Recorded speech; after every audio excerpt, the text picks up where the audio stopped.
Okay, today masterclass lesson 31. How are you going to deal with customers? Because as I say earlier on that we talked about building customer relationship or building customer database. So you must be able to deal with them in this situation. Okay, right now, let's look at here. Now, how do we get to know customer to know you? That's one thing. Yes, we're using the law of attraction by giving away the free gift, which is related what the customer want and need, and we are solving their problem. That's why they enjoy it to you. Then we have to follow up with them and get customer to like you. This is basically to add value to your customer. So when they given those add value, then you come to a situation how to get customers to trust you. The moment they trust you, they are our regular buying your service or your product.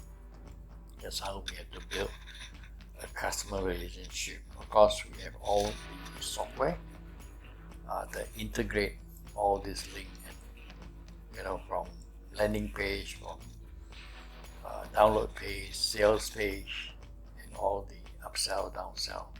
This is where I'm talking about. In the long run, you will get your passive income.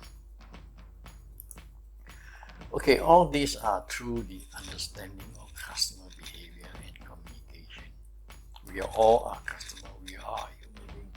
So the way we go about, we must understand how customer behavior changes due to the way we communicate with them, whether in writing or whether it is in talking to them. So this is very important for you to build a very strong base of customer database.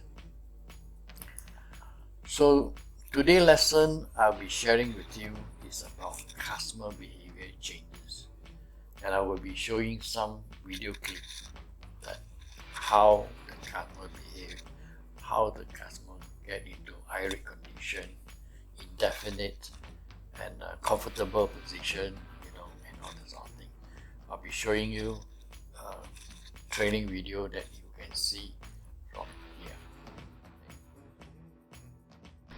Customers come to you displaying a variety of behaviors that are temporary or situational. We call certain groups of these temporary behaviors customer conditions. You can't predict or control how your customers present themselves to you. What you can do is accept the fact that the customer determines the initial tone of the interaction with you, and you can adapt or adjust to the condition of the customer. It's only common sense to admit that there are as many customer conditions as there are customers, but we can begin to organize this diversity by isolating 4 general, easily recognized groups of behaviors that we call the customer conditions. They are comfortable, irate, insistent, and indecisive. Now, most customers are fairly content with the level of service they receive. We call this most common condition comfortable. These are the customers that are all too often ignored, but they need to feel they are appreciated and help toward satisfaction. Let's take a look. Hi, may I help you? Yes, hello. I have a question about my warranty that I think you might be able to answer. It's probably just a misunderstanding, but I'd appreciate it if you could clear it up for me. This is an example of a comfortable customer. Make no mistake, just because this customer is comfortable doesn't mean that he is a satisfied customer. He may have a problem or a question or a need to be met. Let's look at the cues that tell us this is a comfortable customer. Notice how the comfortable customer greets the provider and smiles freely.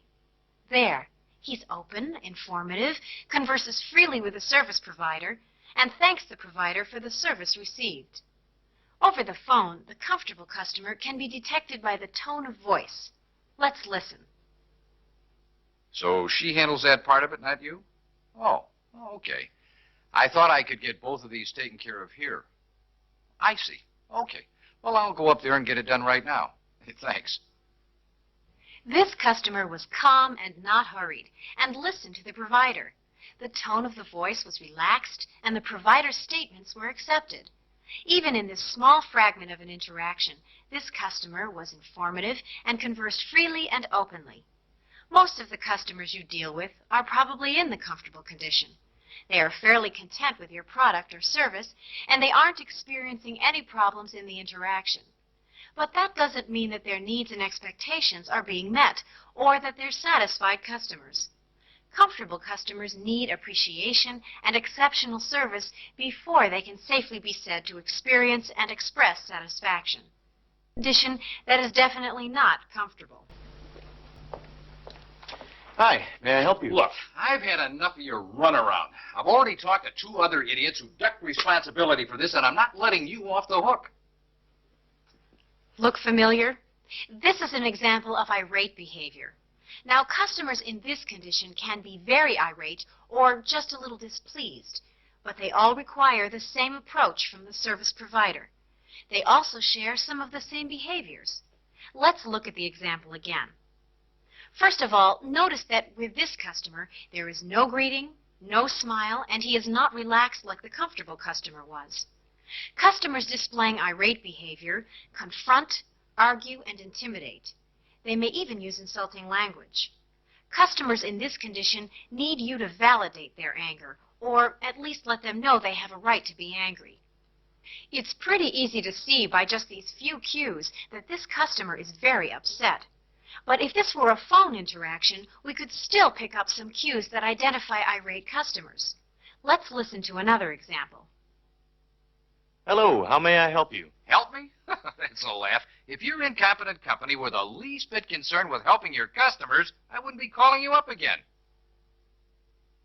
Did you notice how this customer was argumentative and interrupted the provider? And the hard tone of voice? This customer included an accusation in his tirade. This is definitely irate behavior. Another condition. Hello, may I help you? Yes, I want this taken care of today. I want a replacement unit. I can't afford further delays. Now, I don't want any excuses. If you can't help me, I want to talk with someone who can. This is the insistent condition, and it requires a distinct approach from the provider. Let's look at the behaviors that tip us off to this condition. This customer asserts, demands, and directs. There. Notice the assertive behavior as he maintains direct eye contact to add emphasis. Even over the phone, you can recognize the insistent customer by the tone of voice and the kind of statements he or she makes. Let's listen to the next example. No, the warranty is quite clear on what is covered and what is not, and that part is. I don't care what your policy is. You're an authorized dealership, and these conditions are clear. Here, let me read them to you. Did you notice how this customer asserts and demands, speaking at a fast pace and using short sentences with few pauses? Customers displaying insistent behavior need a very different response than customers in the irate condition.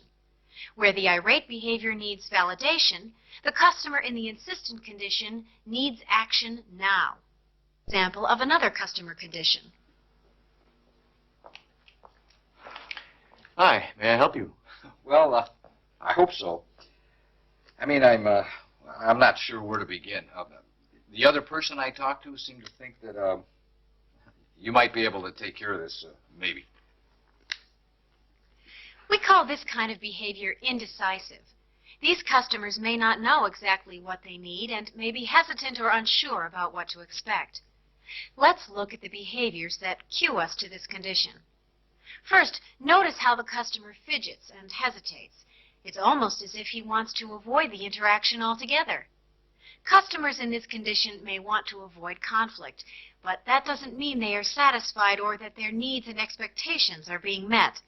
Even on the phone, you can recognize customers in this condition. Let's listen. On Thursday? Well, that might work, but I might need to get back to you about that. I have to make arrangements in... No, a Thursday might work. This customer spoke slowly. Did you notice the pauses and the hesitation in the voice? Unlike comfortable customers who converse easily, customers in the indecisive condition may seem to find conversing difficult.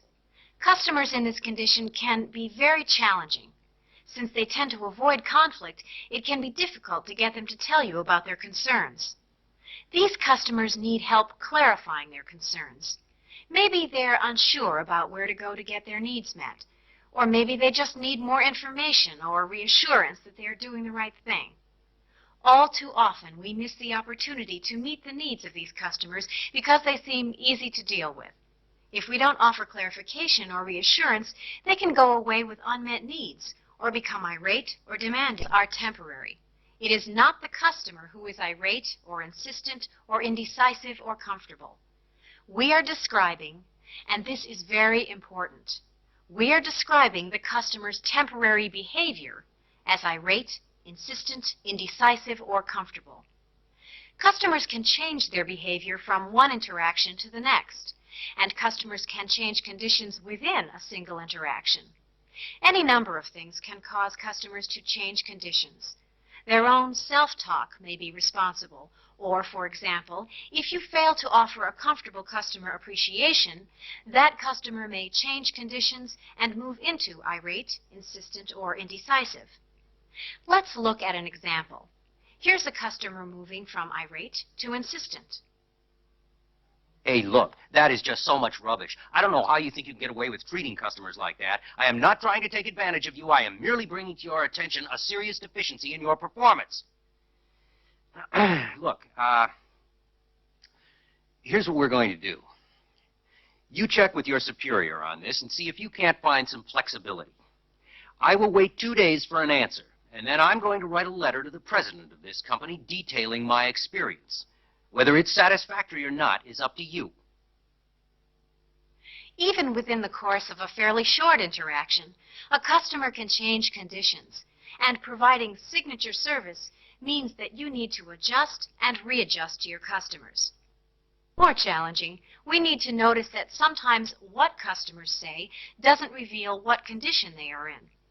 When this happens, you'll notice a mismatch between what the customer's body language is telling you and what the customer is saying out loud.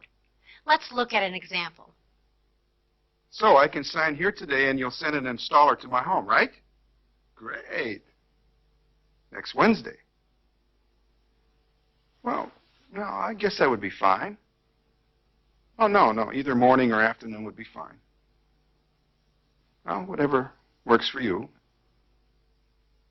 If you watched closely, you saw this comfortable customer suddenly close up and back away, even though he agreed with the terms of the service being provided. When nonverbal messages don't agree with a verbal message, you may need to ask a few questions and get a new reading of your customer's condition. Signature service, service you'd be proud to sign your name to, means identifying each customer's condition and adjusting your approach to their individual needs and expectations.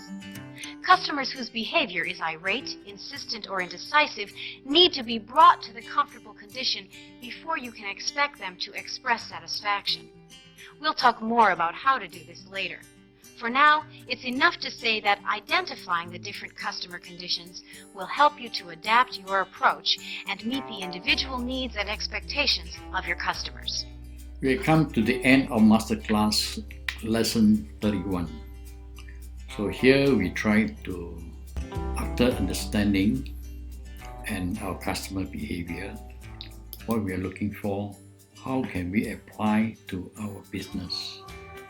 Generally, we have to understand that how it can be interact and make changes to customer behavior, and it becomes stay loyalty with us in our business.